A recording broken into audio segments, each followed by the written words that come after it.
여러분 말씀을 들으실 때에 한 가지 부탁드리고 싶은 게 있습니다.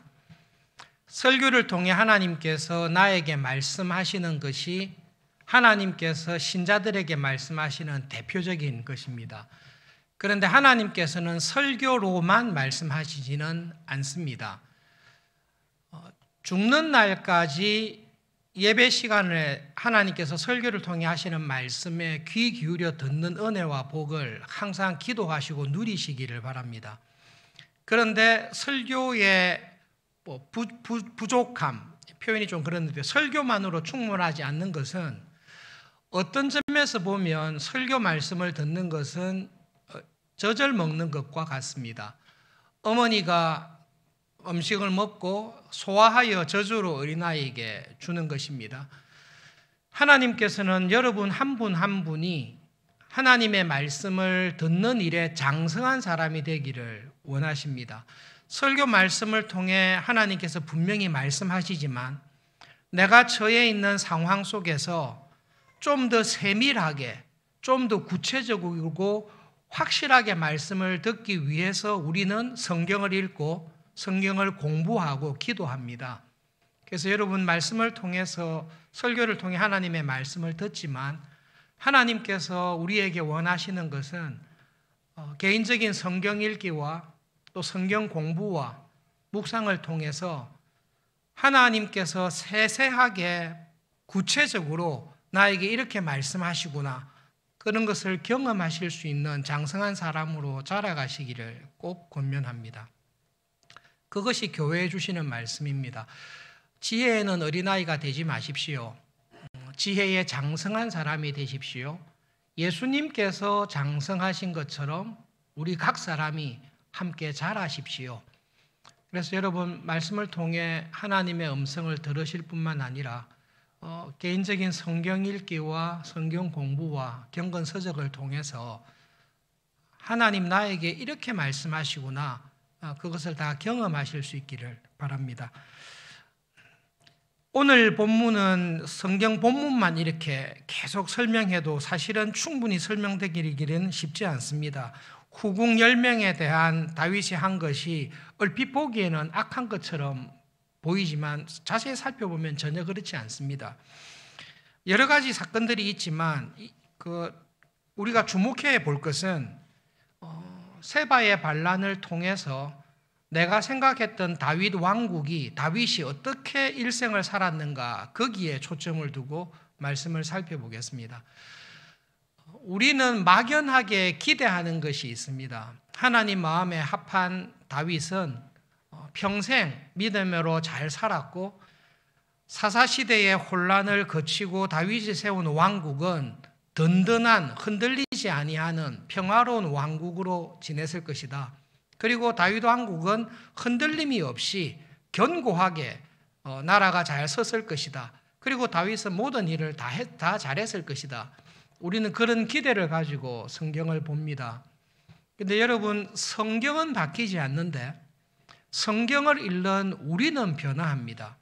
내가 어린아이였을 때는 성경을 읽을 때 어린아이처럼 읽습니다. 다윗이 훌륭하지. 하나님 다윗과 같은 사람 만나서 기쁘셨구나. 얼마나 기쁘셨으면 내 마음에 합한 사람이라고 했을까. 다윗 왕국을 보면 지는 법이 없구나. 전쟁에 나가기만 하면 승리하고 다윗의 왕국은 견고하고 튼튼한 왕국이었을 것이다. 막연한 기대를 가지고 성경을 대합니다. 그러나 조금 더 믿음 안에서 성경이 하는 말씀에 귀를 기울이다 보면 실제로 다윗이 어떤 믿음의 삶을 살았는지 실제로 다윗 왕국의 모습이 어떠했는지를 깨닫게 되고 발견하게 됩니다. 두 가지를 초점을 두고 보면 좋겠습니다. 하나님께서 다윗을 만나니 내 마음에 합한 사람이다. 내가 원하는 모든 것을 다 이루겠다. 그 말씀이 우리 마음속에 딱 박여 있습니다. 그래서 다윗은 모든 일을 잘했을 것이다. 하나님께서 다윗과 같은 사람을 만나서 너무 기뻤을 것이다. 다윗은 하나님께 애먹이는 일이 하나도 없었을 것이다. 우리는 그렇게 생각합니다. 그렇지만 여러분 사무엘서를 가만히 쭉 살펴보십시오. 다윗이 분명히 잘한 일이 있습니다. 하나님 마음에 합한 일을 한 일들이 분명히 있습니다. 그렇지만 여러분, 내가 보고 싶은 것, 내가 주목하고 싶은 것에만 주목하지 마시고 하나님께서 다윗의 삶에 대해 말씀하시는 것을 한 번 더 살펴보십시오. 분명히 잘한 것이 있습니다.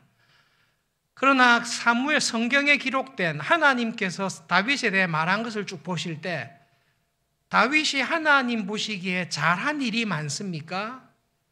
실수하고 범죄하고 연약하고 불신앙 가운데 문제를 일으킨 것이 많습니까? 다윗이 하나님을 도운 일이 많습니까? 하나님께서 다윗을 돕기 위해서 애를 쓰신 일이 많습니까? 그 관점을 가지고 다윗의 인생을 보시면 달라집니다. 그래서 어떤 오해가 벗어나는가 하면 다윗처럼 훌륭했기 때문에 구약의 대표적인 인물인 모세와 다윗, 정말로 훌륭했고 믿음이 좋고 충성되었기 때문에 다윗을 썼었다라는 그 생각에서 벗어나게 됩니다. 객관적으로 들여다보면 다윗은 충성된 것보다 범죄한 것이 훨씬 더 큽니다. 훨씬 더 큽니다. 두 번째로는 다윗 왕국에 대한 생각입니다. 사사시대 300년의 혼란을 마치고 하나님 다윗이 등장하여 블레셋을 제압하고 암몬을 제압하고 주위의 모든 열국들을 제압하고 지역의 패권을 차지하고 나가는 모든 전쟁마다 다 이겼기 때문에 다윗의 왕국은 든든하고 흔들림이 없는 정말로 좋은 왕국이었을 것이다라고 우리는 기대를 하고 있습니다. 그런데 조금 장성한 눈으로 성경을 가만히 살펴보시면 다윗 왕국이 안정되고 든든했던 적은 한 번도 없습니다. 그 증거가 뭔가 하면 항상 싸웠습니다. 평화롭고 든든하다면 전쟁이 없어야 되는데 외국과의 전쟁도 없고 내전도 없어야 되는데 다윗의 일생은 평생이 전쟁입니다. 그 말은 한 번도 안정된 적이 없었다는 것입니다. 다윗의 나라의 제일 위협적인 것, 다른 나라와의 전쟁도 그렇지만 죽을 때까지 제일 위협적이었던 것은 베냐민 지파 사울 왕가와의 싸움입니다. 이건 다윗이 죽을 때까지도 끝나지 않습니다. 정치적인 관점으로 사무엘서를 보는 사람은 뒤에 나오는 일이지만 저는 그 동의는 하지 않습니다. 그러나 정치적으로 보는 사람들은 어떤 눈으로 다윗을 보는가 하면 다윗은 교묘하게 사울 가문의 남자들을 다 죽이고 있다라는 쪽으로 성경을 해석하는 사람들도 있습니다. 그렇게 볼 여지가 있을 정도로 문제가 있습니다. 다윗에게 가장 큰 적은 누구입니까? 요나단의 아들 머비보셋일 것입니다. 그런데 머비보셋은 잘해주지 않습니까? 정치적으로 해석하는 사람은 그렇게 하지 않습니다. 다윗이 머비보셋을 살린 이유는 나쁘게 보는 겁니다. 저는 동의하지 않습니다. 다윗이 머비보셋을 살린 이유는 두 가지 이유다. 첫째로 머비보셋을 살려줌으로 말미암아 자기가 의롭고 선하다는 것을 정치적으로 보여주고 싶어 했다. 둘째로 머비보셋을 좋게 대한 이유는 모든 사람이 볼 때 그 사람은 왕이 될 사람이 아니다. 두 다리가 저는 절름발인데 누가 그 사람을 옹해서 왕으로 삼겠느냐. 자기에게 정치적인 위협이 전혀 안 되니까 머비보셋을 잘해줬을 것이더라고 보는 사람들도 있습니다. 그 외의 사람들은 다 죽여버립니다. 여러 가지 이유로 죽여버립니다. 다윗의 통치 기간 동안 안정되지 않는 제일 큰 게 시므이가 살아있고 오늘도 다윗과 사울왕과 비슷한 가문인 세바라는 사람이 살아서 또 난리를 일으키는 것입니다. 그래서 여러분 오늘 말씀을 볼 때에 다윗 왕국이 참 많이 흔들렸구나. 다윗도 참 많이 흔들렸구나. 다윗과 대적하는 사울 왕과 베냐민 지파 그들을 따르는 북쪽 이스라엘 지파도 죽을 때까지 반대합니다. 더 심각한 것은 다윗의 신실한 부하들조차도 목숨을 걸고 함께 갈 부하들조차도 다윗의 말을 듣지 않습니다. 이쪽이라도 든든하면 나라가 설 수 있는데 이 안에서조차도 내분이 있습니다. 지금 다윗이 죽을 때가 다 돼가고 있습니다. 마지막 사무엘서를 기록하면서 다윗의 마지막 때에도 하나님의 나라 이스라엘이 다윗 왕조가 불안하고 흔들리는 중에 있었습니다. 라는 것을 기록하고 있습니다. 간단하게 세바의 반역을 가만히 보시면 여러분 우리의 믿음을 여기서 돌아보셔야 됩니다. 큰 전쟁이 일어났습니다. 수만 명의 사람이 죽습니다. 그런데 원인을 보시면 아주 사소하고 작은 일에 시작됩니다. 빌라도가 예수님을 십자가에 죽이라고 소리 지르는 대제사장들을 가만히 들여다봤을 때 빌라도는 왜 예수님을 죽이려고 하는지를 딱 그대로 알고 있습니다. 왜 예수님을 죽이려고 했습니까? 시기심 때문에 그렇습니다. 자기들보다 예수님이 더 많은 인기와 칭찬을 받는 것에 대한 시기심이 자라서 예수님을 죽이려고 한다는 것 빌라도가 딱 캐치하고 있습니다. 세바의 반란은 무슨 일로 일어났습니까? 북쪽 10지파의 시기심 때문에 그렇습니다. 자기들이 반란을 일으켜 다윗을 죽이려고 했는데 실패했습니다. 다윗이 왕으로 다시 귀환하면서 요단강을 건널 때에 유다 지파 사람들이 더 많이 나가서 다윗을 데리고 왔습니다. 그게 싫은 겁니다. 우리는 10지파인데 너희는 한 지파밖에 안 되는데 왜 왕을 모시고 오는 일에 우리를 무시하냐? 이게 화가 된 것입니다. 에브라임 지파 사사시대 사건 아시죠? 기드온과의 사건, 입다와의 사건을 알 것입니다. 어떤 감정인가 하면 왜 교회에서 나를 무시하냐? 왜 네가 나를 무시하냐? 이 감정이 선동의 도화선이 된 것입니다. 북쪽 이스라엘 지파 사람들 하나님께 대해서 반역을 일으켰습니다. 압살롬이 죽는 모습을 봤습니다. 자기들이 지은 죄를 깨달았습니다. 그런데도 회개하지 않습니다. 이것이 다윗 왕국 시대에 이스라엘 백성들이 가지고 있는 영적인 딱 수준입니다. 사사 시대 때 있었던 영적인 수준과 상황이 변하지 않습니다. 이 믿음의 변화가 있지 않습니다.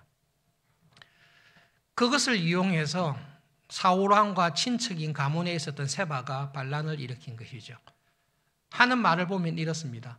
하나님께서 다윗을 세웠지만 우리하고 무슨 상관이냐? 그건 하나님의 뜻이고 우리는 다윗을 원하지 않는다. 각자 우리가 돌아가서 우리 원하는 대로 살자. 그 말에 모든 북쪽 이스라엘 지파 사람들이 동조합니다. 다윗이 세우는 왕국은 견고하지 않습니다. 내분의 불씨가 항상 있습니다. 불량배라고 이야기합니다. 좋은 말로 번역을 했는데 성경 원어에 가깝게 하면 사탄의 아들이었다. 맨 오 벨리알, 사탄의 자식이었다. 세바는. 이 표현을 했던 것은 엘리 제사장의 두 아들입니다. 홈리와 비느하스를 쓸 때에 그들은 제사장이 아니었다. 그들은 사탄의 자식들로 하나님께 드리는 예배를 다 파괴했던 사탄의 자식이었다. 세바도 똑같이 그렇게 이야기를 하고 있습니다. 이 반란을 통해서 다윗이 굉장히 불안해합니다. 압살롬의 반란보다 세바의 반란이 나라를 결정적으로 흔들 수 있다는 염려를 가지고 있습니다. 두 번째로 다윗 왕국이 참 불안정했던 것이 이 반란을 진압하는 과정에서도 드러납니다. 다윗이 다급한 마음에 아마샤를 부릅니다. 군대 장관으로 임명해서 아마샤에게 3일 내에 군대를 모아서 빨리 공격해라. 견고한 성으로 들어가면 장기전이 되고 성으로 들어가면 희생이 너무 많고 나라가 분열되니까 빨리 이것을 처리해라라고 군대 장관으로 삼은 아마샤에게 명령을 내립니다. 아마샤가 다윗의 조카지요. 요압도 다윗의 조카고 여러 가지 이유가 있는데요. 학자들도 고민을 많이 했는데 결론은 이거예요. 무슨 이유인지는 모르지만 왕의 다급한 그 명령에 아마샤가 순종하지 않습니다. 압살롬 군대의 군대 장관으로 있었던 아마사를 다윗이 화해하기 위해서 조카를 군대 장관으로 세웠고 첫 번째 중요한 임무를 내렸는데 요압이 장난을 쳤는지 좌우시간 아마샤가 다윗 왕의 명령에 순종하지 않고 3일 만에 못 옵니다. 다윗이 더 다급해서 아비새를 부릅니다. 아마샤가 내 말을 안 듣는다. 아비새야 빨리 쫓아가서 세바를 빨리 진압해라. 성으로 들어가면 진짜 골치 아프다. 그런데 아비새가 등장하는 게 아니라 요압이 등장합니다. 다윗은 요압 되게 싫어합니다. 자기 말을 듣지 않았고 그래도 왕의 명령이 아들 죽이지 말라고 했는데 그 말을 어기고 자기 아들을 죽인 요압을 다윗은 평소에도 껄끄러워했는데 이 요압이 또 등장합니다. 여러분, 사람의 구원에 관해서는 우리가 하나님께 전적으로 맡겨야 됩니다. 그리고 우리는 우리 안에 있는 모든 사람들이 하나님의 은혜 안에서 결국은 옥토와 같이 구원에 이르는 믿음을 가지고 살아가기를 우리는 소원하고 그래서 예배를 드리고 기도합니다. 근데 여러분, 요압을 가만히 들여다보면요, 이 사람은 참 이상한 사람이, 이해하기가 곤란합니다. 문자 그대로 이해하기가 곤란합니다. 요압은 한 번도 공개적으로 다윗에게 반역을 하지는 않습니다. 그렇지만 요압은 진심으로 하나님께서 세우신 왕 다윗에게 충성하거나 순종하지도 않는 사람입니다. 요압은 어떤 중요한 문제가 있을 때에 자기의 정치적인 입지와 왕의 명령이 딱 충돌할 때에 자기의 정치적인 입지와 자기의 야심을 이루기 위해서 하나님의 뜻과 율법을 가볍게 무시할 수 있는 사람입니다. 북쪽과 남쪽이 전쟁 없이 화해할 수 있을 그때에 아브넬이 자기를 대신하여 군대 장관이 될 것을 싫어해서 백주의 아브넬을 죽여버리는 사람이 요압입니다. 지금 아마샤가 누구지요? 아마샤는 왕이 압살롬 반란 이후에 왕이 요압을 물리치고 요압의 자리에, 군대 장관의 자리에 왕이 임명한 사람이 아마샤입니다. 모든 백성이 그걸 알고 있습니다. 그리고 아바사는 요압하고 무슨 관계입니까? 사촌 형제입니다. 사촌 형제입니다. 모르는 사람이 아니에요. 그런데 이 반란의 왕이 아마샤를 썼다는 걸 알고 요압은 가서 백주의 그냥 형제를, 사촌을 죽여버립니다. 눈 하나 깜짝하지 않고 죽여버립니다. 거기에 대해서 죄책감을 느끼지 않습니다. 왕의 명령이니까, 하나님의 명령이니까, 하나님의 율법이니까 내가 불이익을 보더라도 순종하고 참아야지, 이런 생각 없습니다. 자기의 계획과 자기의 정치적인 입지와 영향력에 방해를 받으면 그냥 다 죽여버리는 사람이 요압입니다. 어떤 때는 그의 정치적인 판단이 지혜로울 때도 있습니다. 압살롬을 죽였을 때, 아비새와 함께 암몬을 공격했을 때 참 믿음을 발휘할 때도 있습니다. 그러나 요압의 전체적인 삶을 보면 이 사람이 옥토에 떨어진 구원에 이르는 참 믿음을 가진 사람인지 자기 안에 있는 정치적인 야심과 욕심에 따라서 결국은 하나님의 말씀을 꺾어버리는 가시떨기에 떨어진 시와 같은 사람인지를 우리로 하여금 굉장히 헷갈리게 만드는 사람 중에 한 사람입니다. 다윗 왕국이 참 부실합니다. 연약합니다. 외부로도 공격이 많고 안에서도 반대하는 지파들이 살아있고 자기의 부하들조차도, 가장 충성된 부하들조차도 다윗을 무시하고 자기 소견에 좋을 대로 살아갑니다. 그런데 다윗은 왕으로서 이것을 컨트롤할 수 있는 힘이 없습니다.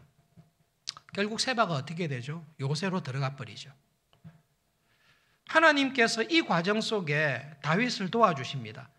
요압이 성을 함락해서 다 죽이고 세바를 쳐서 왔으면 진짜로 요압은 교만해졌을 것입니다.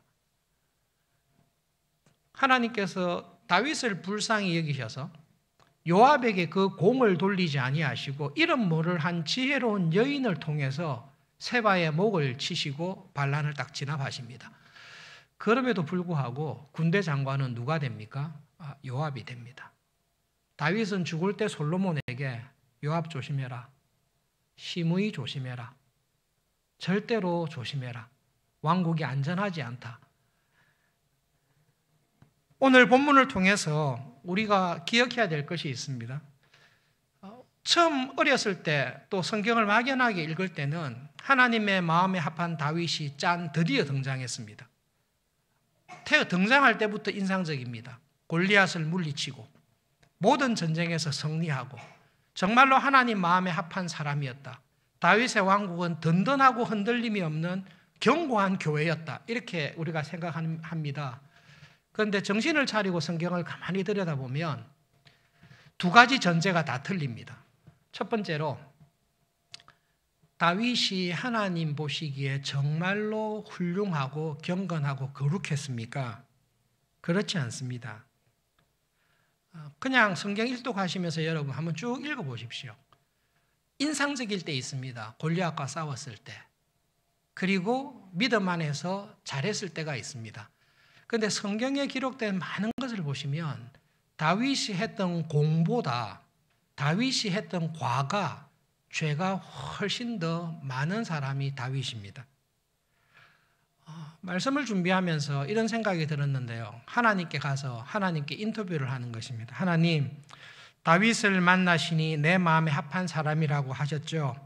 다윗으로 인해서 하나님 정말 마음 편하게 기쁘시고 즐거우셨죠. 어떻습니까? 하나님께서 내가 다윗 때문에 속이 썩은 것, 마음 상한 것, 성경 다시 읽어봐라. 내가 다윗으로 인해서 사실 한순간도 마음 편하게 발 뻗고 잔 적이 없었다. 평생 전쟁의 토에서 살았기 때문에 전쟁과 환난 중에 밤낮 없이 도와달라고 내한테 소리쳤고, 내가 그를 도와서 형통하고 평안하고 번영을 줬을 때는 교만해져서 부하를 살인하고 강간하고 나를 배신하고 아버지로서 자녀를 돌보기보다는 자녀들에게 상처를 주어서 자녀들에게 많은 문제를 일으키고, 왕으로서 일을 똑바로 처리해야 되는데 일을 똑바로 처리하지 못해서 계속되는 혼란 속에서 내가 다윗으로 인하여 참 힘들었다. 다윗이 내 마음에 들은 것도 있지만 다윗이 내 앞에 지은 범죄가 정말로 심각했다. 다윗처럼 사고를 많이 치고 심각한 죄를 저지르고 내가 용서할 수 없는 악한 일들을 많이 한 사람도 참 드물 것이다. 오죽했으면 다윗이 내 성전을 짓겠다고 했을 때 내가 오죽했으면 니는 성전 짓지 말라고 내가 말을 했겠냐. 개인적인 생각입니다마는 성경을 가만히 들여다보시면서 하나님의 거룩하심과 하나님의 의로우심을 보고 다윗을 가만히 들여다보십시오.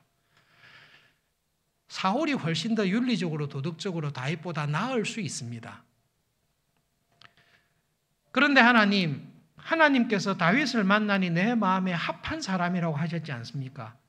내가 원하는 것을 다 이루겠다라고 그렇게 칭찬하지 않았습니까? 어떤 말씀으로 그렇게 했습니까? 여러분, 성경을 가만히 들여다보고 성령님의 인도하신 가운데 묵상하다 보면 다윗이 하나님 마음에 합한 것은 다윗이 죄를 하나도 안 지었기 때문에, 다윗이 다른 사람들보다 거룩하고 경건했기 때문에, 다윗은 다른 사람과 달리 실수를 하나도 하지 않고 모든 일을 탁월했기 때문에 하나님 마음에 합했을 거야. 우리는 그렇게 생각합니다. 그렇지 않습니다. 사울왕과 다윗의 결정적인 차이는, 다윗이 하나님 마음에 합했던 이유는 다윗이 많은 실수를 하고 불신의 상황도 있고 심각한 살인과 간음과 범죄를 했을 때에 하나님께서 그에게 그의 죄를 지적할 때에 다윗은 언제든지 하나님 앞에 나와서 진심으로 회개하는 사람입니다. 그게 하나님 마음에 합했습니다. 여러분, 이 관점을 가지고 성경을 다시 읽어보십시오. 내가 다윗을 만나니 내 마음에 합한 사람이다. 하나님, 다윗은 하나님 앞에 죄를 한 번도 안 지었지요? 아니, 사울보다 더 심각한 죄를 지었다. 하나님, 다윗은 끝까지 믿음으로 살지 않았습니까?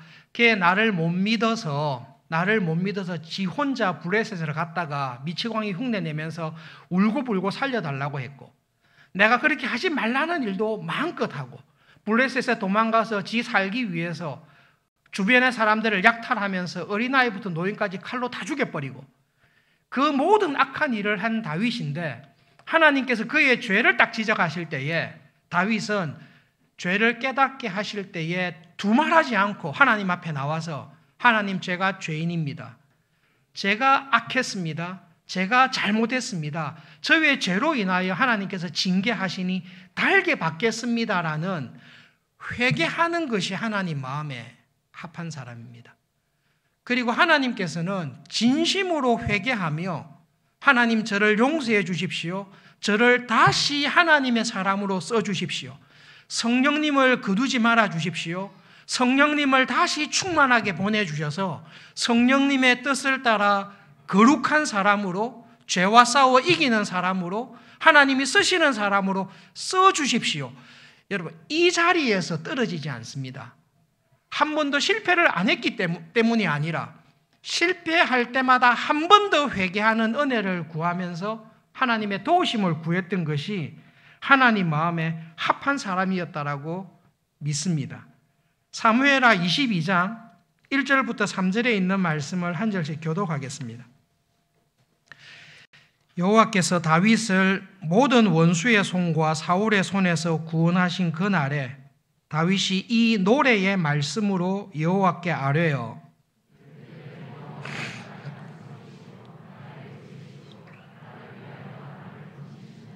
함께 읽겠습니다. 내가 피할 나의 반석의 하나님이시요 나의 방패시요 나의 구원의 뿌리시요 나의 높은 망대시요 그에게 피할 나의 피난처시요 나의 구원자시라. 나를 폭력에서 구원하셨도다. 어렸을 때는 사무엘하 22장 1절부터 3절 다윗이 마지막 하나님께 자기 인생을 돌아보면서 한 고백입니다. 어릴 때는 이거 읽을 때 이렇게 읽혔습니다. 하나님, 내가 하나님의 반석입니다. 내가 하나님을 위해서 일을 했고 내가 하나님의 나라를 건졌습니다. 내가 하나님에게 큰 도움이 되었습니다. 성경 읽을 때 이렇게 읽혔습니다. 정신을 차리고 보면 하나님, 내가 하나님의 구원이 아니라 하나님께서 저를 건져주셨습니다. 하나님, 내가 하나님 나라의 반석과 같은 사람이 아니라 나의 연약함에도 불구하고 하나님께서 나를 든든하게 지켜주셨습니다. 내가 하나님의 나라를 세운 것이 아닙니다. 나의 부족함과 범죄와 무능력으로 하나님의 나라가 망가질 만한 그런 순간에 하나님께서 나에게 오셔서 나를 건져주셨습니다. 하나님이 나의 피난처였고 하나님의 나의 구원이었습니다. 그런데 다윗은 이 고백을 진심으로 하는 사람입니다. 이 고백이 진심이 된 사람입니다. 하나님, 제가 믿음으로 살아오려고 애를 썼습니다. 서울중앙교회의 70년의 역사를 통해 나의 믿음 생활을 통해 정말로 믿음으로 말씀을 사랑하고 주님의 교회를 위해서 살려고 했습니다. 제가 하나님의 교회에 하나님 나라에 큰 도움이 되었지요. 어린아이 때 그렇게 할 수 있습니다. 어린아이가 부모님한테 가서 아버지 구두를 닦았으니까 제가 참 잘했지요. 용돈을 드리고 난 다음에 제가 이런 아들 없지요. 다른 아이들은 부모님께 용돈 얼마 안 드리는데 저처럼 훌륭한 아들이 부모님에게 용돈을 많이 드리지 않습니까? 그럴 수 있습니다. 어린아이 때는 그렇게 생각할 수 있습니다. 그러나 여러분, 철이 들고 믿음이 들면 어머니에게 아버지에게 용돈을 많이 드렸다고 해서 아버지께 받은 사랑을 다 갚았다 이렇게 생각하는 사람은 아무도 없습니다. 철이 들면 자녀가 부모를 위하는 것이 아니라 부모님이 자녀를 위한다라는 것을 진심으로 깨닫게 됩니다. 어렸을 때는 세배하고 세뱃돈 받는 게 기쁘지만 철이 들면 내가 부모님께 세배를 드리고 부모님께 용돈을 드리는 것으로 부모님께 받은 사랑을 다 갚을 수 없다라는 것을 아는 것이 철이 드는 것입니다.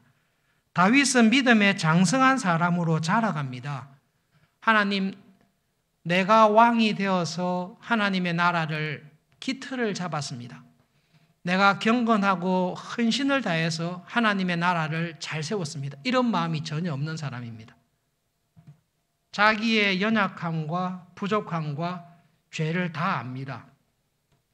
그런데 나의 모든 연약함과 죄에도 불구하고 나를 왕으로 부르시고 나를 하나님 자녀로 삼아주시고 믿음의 길을 걷게 하신 하나님께서 나의 모든 연약함에도 불구하고 도우시고 참으시고 용서하시고 버리지 않는다라는 것을 진심으로 아는 사람입니다. 사무엘하 22장에 있는 그 마지막 고백들을 쭉 읽어보시면 자기가 전쟁했던 것, 자기가 살아왔던 모든 삶 가운데 하나님이 나의 구원이시고 하나님께서 나를 위하셨습니다. 이 고백이 진심으로 들어가 있습니다. 여러분, 그런 사람으로 살아가시기를 정말로 바랍니다. 우리는 세상의 눈으로 나를 비하할 때가 있습니다. 하나님, 저는 옆에 있는 사람처럼 훌륭하지 않습니다. 저는 루터와 같지 않습니다. 저는 켈빈과 같지 않습니다. 당연하지요. 하나님은 켈빈 같은 사람, 루터 같은 사람은 주님 재림하실 때까지 한 사람밖에 안 보냈습니다. 그런 사람은 그렇게 쓰십니다. 그리고 하나님께서는 나를 나답게 쓰십니다. 하나님, 저는 부족합니다. 저는 거룩하지 않습니다. 저는 흠이 많습니다. 다윗도 그렇습니다. 여러분, 혹시 다윗처럼 여러분 부하를 죽인 사람이 우리 가운데 살인자가 있습니까? 우리들 가운데 다윗처럼 밧세바를 강간하고 덮기 위해서 그렇게 심각한 죄를 지은 사람이 있습니까? 그런 사람 찾기 어렵습니다. 그러나 하나님께서는 그런 사람도 인내하시고 그런 사람도 회개하며 돌아올 때에 하나님 나라의 사람으로 쓰시는 분이 하나님이십니다. 그러므로 여러분, 내가 있는 상황에, 내가 가지고 있는 달란트에, 나의 연약함과 나에게 주신 모든 것을 통해서 하나님 앞에 믿음으로 나의 가난함을 고백하고 죄를 회개하고 써주십시오라고 내가 기도할 때에 하나님은 결코 나를 버리지 않고 나를 반드시 쓰신다는, 하나님은 그런 분이시라는 것을 정말로 믿으십시오. 그리고 기도하십시오. 하나님, 부족하지만 저를 써주십시오. 하나님 심판대 앞에 설 텐데 너 뭐하다 왔냐라고 물었을 때에 하나님, 저를 이렇게 써주신 것 감사합니다라고 고백할 수 있도록 저를 써주십시오라고 정말로 믿음을 가지고 기도하십시오. 다윗을 왕으로 부르신 분이 하나님이십니다. 그러므로 하나님이 다윗을 포기하지 않습니다. 그가 진심으로 회개하고 은혜를 구하는 동안 하나님은 결코 그를 버리지 않습니다. 올해 우리 서울중앙교회가 70주년이 되었습니다. 70주년을 돌아볼 때에 우리 70년의 역사 가운데 하나님께서 이런 직분자들, 이런 목회자들, 이런 교인들을 보내어 주셨습니다. 누가 보내어 주셨습니까? 하나님께서 보내어 주셨습니다. 하나님께서 쓰십니다. 여러 가지 환난과 시험이 서울중앙교회 앞날에 있을 것입니다. 그렇지만 여러분, 교회에 대해서 믿음과 소망을 굳게 가지는 것은 서울중앙교회를 세우신 분이 하나님이시고 이 교회를 붙들고 계신 분이 하나님이시고 이 교회를 하나님의 주권과 섭리 가운데 쓰실 분이 하나님이신 것을 믿기 때문에 저는 교회에 대해 절대로 흔들리지 않습니다. 우리를 돌아보시면 됩니다. 마태복음 큐티하고 계시죠? 예수님께서 하신 그 말씀이 너무나 다시 다가왔는데요. 복이 있도다 하나님 앞에서 가난한 사람들이요. 하나님 앞에 나올 때마다 하나님, 저는 가난합니다. 하나님이 요구하시는 경건이 없습니다. 하나님, 저는 가난합니다. 하나님께서 기대하시는 그런 탁월함이, 충성이 없습니다. 그러나 하나님, 저의 이 가난함을 하나님은 불쌍히 여기시고 저의 이 가난함에도 불구하고 저를 써주실 것을 믿습니다. 하나님은 그런 분이신 줄을 믿습니다. 기도하는 사람들을 통해 서울중앙교회를 70년간 인도해 오셨습니다. 그 하나님께서 우리를 그런 사람으로 써주실 것을 정말로 믿습니다. 여러분, 언젠가 우리 모두 하나님 앞에 서게 될 텐데요. 예배 드리시는 여러분 한 분도 빠짐없이 이런 하나님을 경험하시고 하나님의 사람으로 감사함으로 주님의 심판대 앞에, 그 은혜로운 주님의 앞에 다 서실 수 있기를 진심으로 바랍니다. 말씀을 기억하면서 기도하겠습니다. 하나님, 다윗을 용납하시고 도우시고 쓰셨던 하나님, 저도 그 은혜 가운데 써주십시오. 서울중앙교회가 70년을 맞이해서 이 하나님을 더 의지하며 이 하나님을 더 사랑하는 교회가 되도록 하나님 은혜를 주십시오. 기도하겠습니다.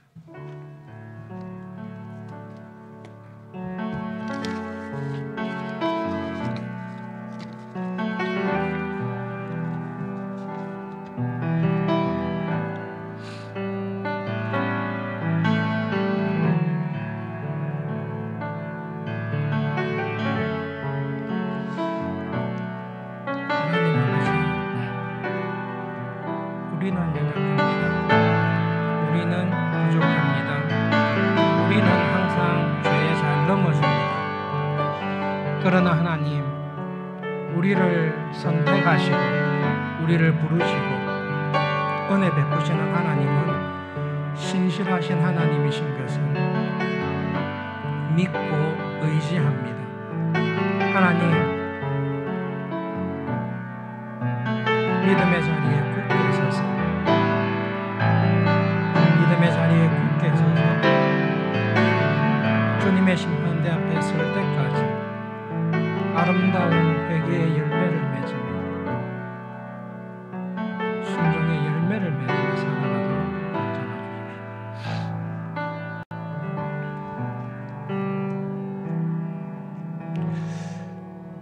하나님, 어린아이 때에는 하나님은 훌륭한 사람, 경건한 사람, 죄 안 짓는 사람을 기뻐하시고 쓰신다고 생각을 하였습니다. 그런데 하나님 말씀을 읽으면 읽을수록 하나님께서는 회개하는 죄인을 용납하시고 부족하고 넘어지는 우리를 불쌍히 여기시고 아무런 이유 없이 십자가의 은혜와 사랑으로 하나님의 자녀로 나를 불러주신 그 하나님이신 것을 말씀을 통해 기억하며 감사합니다. 하나님 아버지, 하나님 앞에 서는 그날까지 그 하나님을 전심으로 믿고 의지하면서 하나님 마음에 합한 사람으로 살아가는 은혜를 더해 주십시오. 하나님 기뻐하시는 아름다운 회개의 열매를 맺으며 하나님께서 기뻐하시는 착하고 좋은 믿음과 순종의 열매를 맺으면서 하루하루 살아가는 저희들 되게 하여 주시옵소서. 예배드리는 저희 모두가 그런 하나님의 은혜를 경험하는 사람으로 또 그 하나님 안에서 은혜롭게 쓰임받는 구원의 기쁨을 누리면서 살아가는 한 주간이 되도록 하나님 저희들과 함께하여 주시옵소서. 예수님의 이름으로 기도합니다. 아멘.